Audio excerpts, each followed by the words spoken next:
नमस्कार, स्वागत है आपका न्यूज़ 24 हिमाचल पर। मैं हूं सुधीर शर्मा।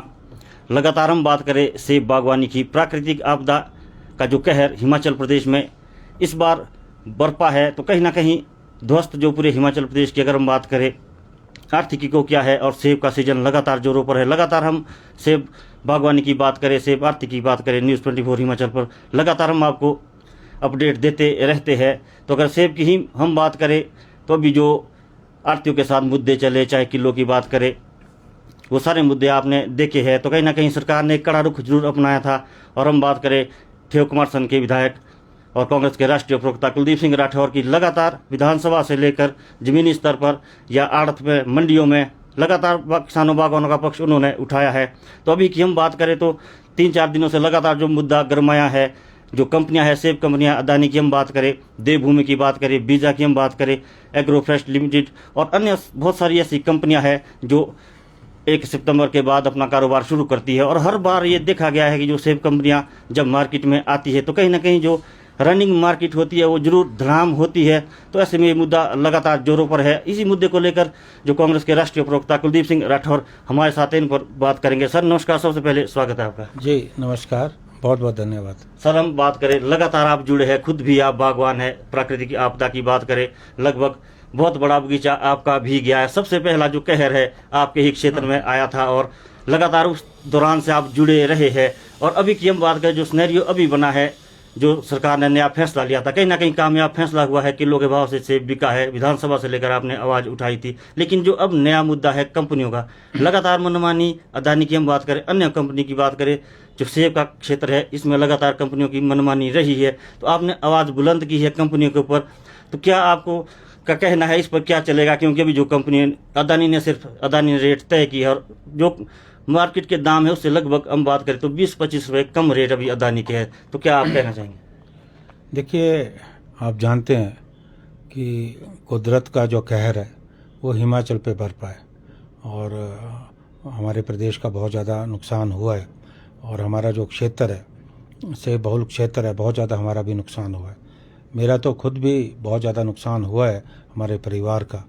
तो मैं लोगों के दर्द को समझ सकता हूँ कि किस तरह से हमारे क्षेत्र में लोगों के बगीचे ख़त्म हो गए, लोगों के घर गिर गए और हमारे क्षेत्र में मौतें भी हुई हैं। भूस्खलन के कारण जो है करीब 8 के करीब मौतें हमारे क्षेत्र में हुई हैं। तो ये बहुत बड़ी आपदा हमारे प्रदेश पे आई है। हमारे जो रोड हैं, हमारे रोड भी कई जगह पे बिल्कुल अदृश्य हो गए हैं, गायब हो गए।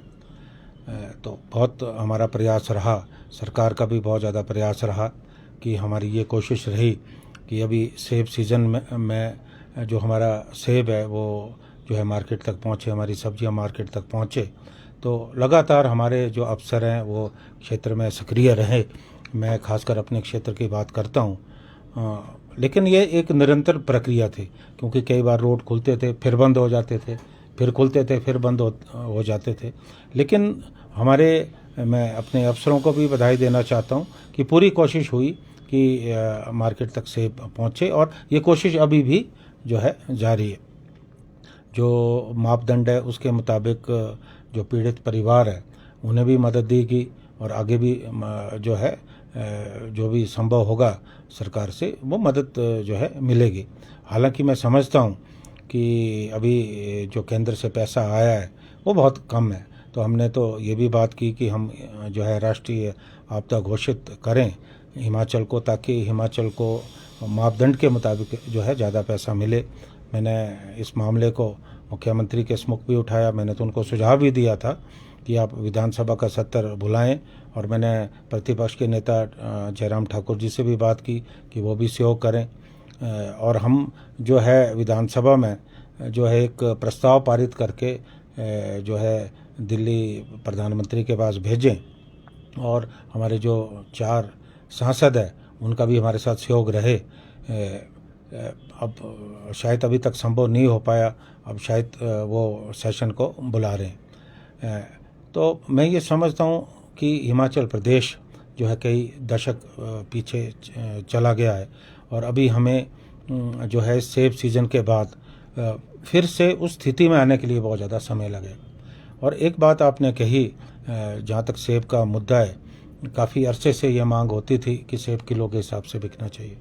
और आप की जानकारी में लाना चाहता हूँ, और आपको भी इस बात की जानकारी है कि पिछले सत्र में मैंने जो है मुद्दा उठाया कि सेब किलो के हिसाब से बिकना चाहिए, और सरकार ने जो है फैसला किया, और इस बार किलो के हिसाब से मार्केट में सेब बिका। और हालांकि क्योंकि पहला वर्ष था, थोड़ी भ्रम की स्थिति बनी रही, थोड़ा आड़ती भी कन्फ्यूज़ थे, किसान भी कन्फ्यूज़ थे, तो थोड़ी ऐसी स्थिति बनी रही, और ये स्वाभाविक था क्योंकि पहली बार इतने वर्षों में किलो के हिसाब से सेब बिका। तो थोड़ा सरकार ने भी जो है नरम रवैया रखा, और हमारा जो सीज़न है वो स्मूथली चल रहा है। और हालांकि इस बार सेब बहुत कम है, पिछली साल की अपेक्षा जो है मुझे लगता है आधा भी नहीं है इस साल उपज कम हुई। और क्योंकि मौसम ठीक नहीं रहा, लगातार बारिश होती रही, तो सेब की गुणवत्ता भी नहीं बन पाई, और हमारा साइज़ भी ज़्यादा नहीं बन पाया। और आपको मैं याद दिलाना चाहता हूँ कि मैंने विधानसभा में एक मुद्दा उठाया था अडानी को लेकर, कि जब मार्केट ठीक चल रही होती है, किसानों और बागवानों को ठीक दाम मिल रहे होते हैं, वो अपने रेट खोलते हैं, और उसके बाद पूरी की पूरी मार्केट धराशायी हो जाती है। क्योंकि अडानी के 3 स्टोर हैं, आपने जैसे कहा, कुछ और भी जो यहाँ सीए स्टोर हैं वो भी खरीदते हैं, तो मार्केट बिल्कुल नीचे गिर जाती है। और बल्कि 2 वर्ष पूर्व तो ये स्थिति रही, जब मैं प्रदेश का अध्यक्ष था, मुझे मजबूर होना पड़ा, मैं बित्थल जो जहाँ उनका सीए स्टोर है, मैंने जाके वहाँ धरना प्रदर्शन किया, और उसके बाद जो है दाम जो है बढ़े। तो इस बार अभी मार्केट में सेब सही दाम पे बिक रहा था, किलो के हिसाब से। हमारा जो ए ग्रेड का सेब है वो 110, 120, 125 तक बिक रहा था। और 2 दिन पूर्व उन्होंने जो प्रीमियम क्वालिटी का सेब है उसके दाम घोषित किए 95 रुपये। और प्रीमियम क्वालिटी का मतलब ये है कि एक दाग नहीं होना चाहिए, रंग बिल्कुल एक सा होना चाहिए, जबकि जो जी नेटवर्क की दिक्कत के कारण थोड़ा नेटवर्क इशू था। जी बताए। अब 95 रुपये में वो प्रीमियम क्वालिटी का सेब ले रहे हैं, और जबकि जो ए ग्रेड का सेब है उसमें कई बार रंग भी पूरा नहीं होता। हाइट का सेब चलता है, उसी समय जो सी स्टोर कंपनियां ये मार्केट में आती है, क्योंकि जो हाइट का माल होता है उस स्टोर की क्वालिटी उस पर रहती है, तो ये रेट तय करते हैं, मार्केट धड़ाम हो जाती है। इस बार भी लगभग ऐसा ही हुआ। देखिए बिल्कुल, मैंने तो विधानसभा में भी ये मुद्दा उठाया था, और मैंने सरकार से मांग की थी। क्या हो रहा है? ठीक है। और यहाँ तक कि मैंने पिछली विधानसभा में पूछा, और मुझे तो इस बात की भी हैरानी है, जानकारी ये भी मिली कि उनके साथ कोई एग्रीमेंट साइन ही नहीं हुआ। उनको इसलिए लाए थे कि वो इस मंशा से लाए थे कि किसानों का शोषण बंद हो, बागवानों का शोषण बंद हो, उन्हें सब्सिडी देगी, उन्हें बड़े सस्ते दामों पे ज़मीन मुहैया कराई गई, लेकिन उसके बावजूद वो सबसे बड़े शोषक बन गए। अभी उन्होंने जो ये रेट तय किया है, इससे निश्चित तौर पे मार्केट में जो सेब एक सही दाम पे मिल रहा है, ये दाम जो है कम होंगे, और किसानों और बागवानों को बहुत ज़्यादा नुकसान होने वाला है। मैंने प्रदेश के माननीय मुख्यमंत्री जी से भी बात की, मैंने उन्हें कहा कि आप भी संज्ञान लें, लेकिन मुझे लगता है कि अडानी और की जो ये मनमर्जी है ये बिल्कुल नहीं चलनी चाहिए, बिल्कुल किसानों के जो है खिलाफ है।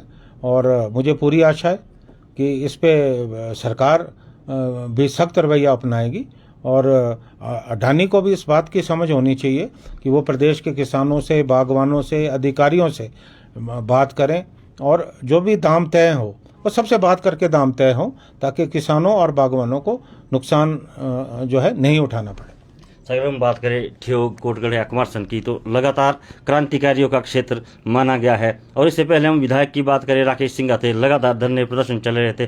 कल आपका भी बयान आया था कि अगर ये कंपनियां है, अडानी है, किसानों बागवानों की बात नहीं मानते हैं या रेट नहीं बढ़ाते हैं, तो धरना प्रदर्शन देने से भी आप पीछे नहीं हटेंगे, तो इस पर क्या कहेंगे? देखिए, मैं एक बात कहना चाहता हूँ, हालांकि जो धरना और प्रदर्शन है ये जो है एक आखिरी कदम होता है। हमें पहले मनाने का प्रयास होना चाहिए, क्योंकि ये नहीं है कि हम ये चाहते हैं कि हम कोई फालतू में प्रदेश में या अपने क्षेत्र में ऐसा माहौल पैदा करें जो माहौल नहीं होना चाहिए। लेकिन मुझे विश्वास है कि ये ऐसी स्थिति नहीं आएगी। अडानी भी समझेंगे और मुख्यमंत्री से भी मेरी बात हुई है, वो भी इस बात का संज्ञान लेंगे। और अगर लगता है हमारे पास और कोई चारा नहीं रहता तो निश्चित तौर पे हम सोच सकते हैं। सर, अगर हम बात करें आढ़तियों की, तो लगातार आढ़तियों की भी अब ये मांग है कि जब उनका कारोबार शुरू हुआ था, तो चाहे एपीएमसी की बात करें या मंत्रियों की बात करें या सरकार की बात करें, प्रशासन की बात करें, लगातार उन पर दबाव बनाया गया, जो नया कानून लाया गया। हालांकि कुछ उनकी मांगे थी, वो भी नहीं मानी गई, लेकिन आढ़तियों ने फिर भी किलो के भाव से सेब को बेचा है। तो अब वो भी लगातार, अगर हम बात करें, कल लालचंद डोगरा जी नारकंडा के जो बड़े आढ़ती, उनका भी बयान आया था कि सरकार इस पर भी ध्यान दे। जो कंपनियों की मनमानी है, कहीं ना कहीं प्रीमियम सेब ये लेते हैं, और कई किस्म की, अगर हम कटिंग की बात करें, कलर की उसमें अलग अलग दरें रखी गई है, साइज की अलग दरें रखी गई है। अगर 95 प्रीमियम का रेट रहता है, तो जो बागवान सेब लेकर वहाँ जाता है, तो एवरेज में लगभग उसको 70 या 75 रुपये ही किलो वो बचेगा, अगर एवरेज लगाई जाए। क्योंकि स्मॉल तक अलग रेट होता है, एक्स्ट्रा स्मॉल का और 6 लेयर का अलग रेट वो लेते हैं, फिर कलर में लेस कर देते हैं। तो इस तरह से 95 तो टॉप का रेट है, एवरेज तो 95 की नहीं आने वाली है। तो आर्थिक भी लगातार आरोप लगा रहे हैं कि जिस तरह हमारे ऊपर भी शिकंजा कसा गया, तो जरूर कंपनियों के ऊपर भी शिकंजा कसा जाए। तो क्या मांग करेंगे सरकार से? बिल्कुल ठीक बात है, मैं आपकी बात से बिल्कुल सहमत हूँ। 95 रुपये तो प्रीमियम क्वालिटी का सेब है, लेकिन अगर आप एवरेज देखें तो मुझे तो लगता है एवरेज तो 50-60 रुपये तक आती है। तो जो ये आढ़ती कह रहे हैं वो गलत नहीं कह रहे हैं, मैं उनकी बात से सहमत हूँ। और निश्चित तौर पे सरकार के संज्ञान में ये बात है। मैंने मुख्यमंत्री जी से बात की है, मैं जो बागवानी मंत्री है उनसे फिर से बात करने वाला हूँ। 2 मापदंड नहीं होने चाहिए। हम आढ़तियों के लिए अलग मापदंड बनाए और जो ये कंपनियां हैं इनके लिए अलग मापदंड बनाए। ये नहीं होना चाहिए। There has to be one yardstick, एक मापदंड होना चाहिए, वो सबके लिए होना चाहिए। अभी की हम बात करें सर, केवल मात्र सैंज का जो स्टोर है अदानी का, वहीं पर ये रेट खोले गए हैं। हमारा जो बिथल कमर्सन की बात करें, वहाँ भी रेट नहीं खोले गए। रोडू की बात करें, जो और जो कंपनियां है, चाहे वीजा है या देवभूमि है, जो और कंपनियां, उनके भी रेट अभी नहीं खुले हैं। केवल मात्र एक ही जगह पर रेट खोला गया। अगर समय रहते अदानी इस रेट को पीछे नहीं लेता है, तो कहीं ना कहीं एक बड़ा आंदोलन, जन आंदोलन की तैयारी जरूर रहेगी। देखिए, अब जो आज की स्थिति है, आज की स्थिति में अगर कल को मार्केट स्लैश होती है तो इसकी जिम्मेवारी तो अडानी पे आएगी। और अगर लोगों को वाजिब दाम नहीं मिले, और मैं ये कहना चाहता हूँ इस बार बहुत ज़्यादा नुकसान हुआ है किसानों और बागवानों का। एक तरफ प्रकृति की मार और दूसरी तरफ अडानी की मार। अब दो मारें तो किसान बागवान बर्दाश्त नहीं कर सकते। और अगर हमारी बर्दाश्त से कोई चीज़ बाहर जाती है तो हमारे पास विकल्प खुले हैं। सर, आप लंबे समय से मांग करें लगातार केंद्र सरकार से राष्ट्रीय आपदा घोषित किया जाए हिमाचल में जो त्रासदी हुई है, तो क्या अभी आप मांग करेंगे? और अब आपका जो लगातार ये दौरे भी चलते रहते हैं, मध्य प्रदेश के आप प्रभारी भी है, वहाँ भी आपको जाना है, तो क्या मांग करेंगे जब केंद्रीय नेतृत्व से आप मिलेंगे? देखिए, अभी मैं जो है मध्य प्रदेश जा रहा हूँ, उसके बाद मेरा दिल्ली का कार्यक्रम है, दिल्ली में रुकूंगा। तो मेरी पूरी कोशिश रहेगी कि मैं जो दिल्ली में भाजपा का राष्ट्रीय नेतृत्व, उनसे भी मैं बात करूंगा, और जहां भी ज़रूरत होगी जो हमारी पार्टी के आला कमान है उनसे भी बात करूंगा कि वो भी दबाव बनाएं। क्योंकि आज हिमाचल की जो परिस्थिति है वो बहुत भयानक है। हम बहुत साल पीछे चले गए। अगर जो बुनियादी ढांचा हमारा नष्ट हो गया, हमारी सड़कें नष्ट हो गई, मकान घिर गए, पुल हमारे टूट गए, तो इस स्थिति में आने के लिए हमें फिर से समय और पैसे की ज़रूरत है। तो मुझे पूरा विश्वास है कि केंद्र सरकार जो है हिमाचल प्रदेश की मदद करेगी, क्योंकि आपदा प्रदेश पे आई है। आज प्रश्न ये नहीं है कि हिमाचल में कांग्रेस की सरकार है, आपदा तो सब पे आई है। आपदा ये सोच के तो नहीं आई कि कोई भाजपा का व्यक्ति है, कोई कांग्रेस का व्यक्ति है, वो तो आम नागरिक शिकार हुए। तो मुझे पूरी उम्मीद है कि केंद्र सरकार से जो है हिमाचल को जो है पर्याप्त मदद जो है मिलेगी। हम बात करें सर ठेकुमारसन विधानसभा क्षेत्र की, भारी नुकसान यहाँ पर हुआ है। लगातार आप भी दौरे कर रहे हैं, राहत कार्य भी जोरों पर चला है। सीएम की हम बात करें, सीएम सुक्खू खुद पहुंचे, अन्य मंत्री भी वहाँ पहुंचे, तो कितना अभी तक जो राहत पैकेज आर्थिक सहायता ठेकुमारसन को मिल पाई है?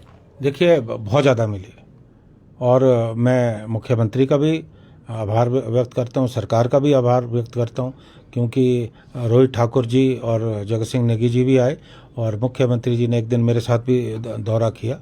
चाहे हमारा ठेऊ क्षेत्र है और हमारा जो कोटगढ़ कुमारसैन क्षेत्र है, वहाँ पर्याप्त जो है मदद हुई है। और अगर मैं ये कहूँ कि हमें औरों से ज़्यादा शेयर मिला है तो गलत नहीं होगा। और हालांकि हमारे यहाँ नुकसान भी बहुत हुआ है, और हमारी जो नारकंडा के साथ 6-7 पंचायतें हैं, और मुझे मालूम है कि आपने वहाँ की रिपोर्टिंग की, मैंने आपकी रिपोर्टिंग स्वयं देखी है कि आपने देखा होगा कि 6-7 पंचायतों में तो मुझे लगता है कि आंशिक रूप से बादल फटा है, तो पूरी नष्ट हो गई हैं पंचायतें वो। तो अभी हमें उन पंचायतों में भी पूरी ज़ोर शोर से राहत का कार्य चल रहा है, और हमारे जो अधिकारी हैं वो भी दिन रात जो है मेहनत कर रहे हैं। और जो भी प्रपोजल लेकर हम मुख्यमंत्री के पास गए, उन्होंने जो है हमारी मदद जो है दिल खोल कर की। अगर हम बात करें करोड़ों की सहायता राशि ठियोग कुमार संघ को मिली है, जिस तरह आपने भी बताया, तो कहीं ना कहीं लोग, हम बात करें आपदा में अवसर भी ढूंढते हैं, चाहे हम बात करें अधिकारी की या जो लोग काम कर रहे हैं, तो कहीं ना कहीं इन फंडों पर आपका ध्यान है मिस यूटिलाइजेशन ना हो, और किस तरह से निगरानी जरूर रखी जाए, क्योंकि जो आपदा में ये आर्थिक सहायता मिली है क्षेत्र में लगे और विकास कार्य में लगे। बिल्कुल, आपने सही प्रश्न पूछा, बिल्कुल बहुत सही आपने बात कही है। जितना पैसा मिला है इसका प्रॉपर यूटिलाइजेशन होना चाहिए, और मैंने अधिकारियों को निर्देश दिए कि इसका प्रॉपर यूटिलाइजेशन होना चाहिए। और मुझे इस बात की खुशी है कि हमारे क्षेत्र में जो अधिकारी हैं ईमानदार हैं, उन्होंने इस आपदा के वक्त बहुत अच्छा काम किया है। जो भी राहत सरकार ने दी है वो राहत ज़मीन तक पहुंचनी चाहिए और उसका सदुपयोग होना चाहिए, दुरुपयोग ना हो, इस पे मेरी कड़ी नज़र है। जी धन्यवाद जी, हमें समय देने के लिए। ये थे कुलदीप सिंह राठौर, ठियोग कुमार संघ विधानसभा क्षेत्र के विधायक और कांग्रेस के जो राष्ट्रीय प्रवक्ता है। लगातार साफ शब्दों में इनका कहना है, बागवानी के मुद्दे की हम बात करें, लगातार ये मुद्दे उठाते रहे हैं विधानसभा सत्र से लेकर, हम चाहे किलो की बात करें या जो अदानी के मुद्दे हैं, कंपनियों के मुद्दे, सभी मुद्दों पर कड़ी नज़र इनकी जरूर है। और अभी भी इनका साफ कहना है कि अगर सेब बागवानों के साथ लूट हुई या कंपनी ने मनमानी की तो उसे नहीं माना जाएगा, चाहे इसके लिए धरातल पर भी उन्हें उतरना पड़े। और जो इनकी मांग है लंबे समय से जो राष्ट्रीय आपदा घोषित करने की है, उसके लिए भी लगातार ये निरंतर जो है प्रयासरत है। तो देखते रहे न्यूज़ 24 हिमाचल, तब तक के लिए अलविदा।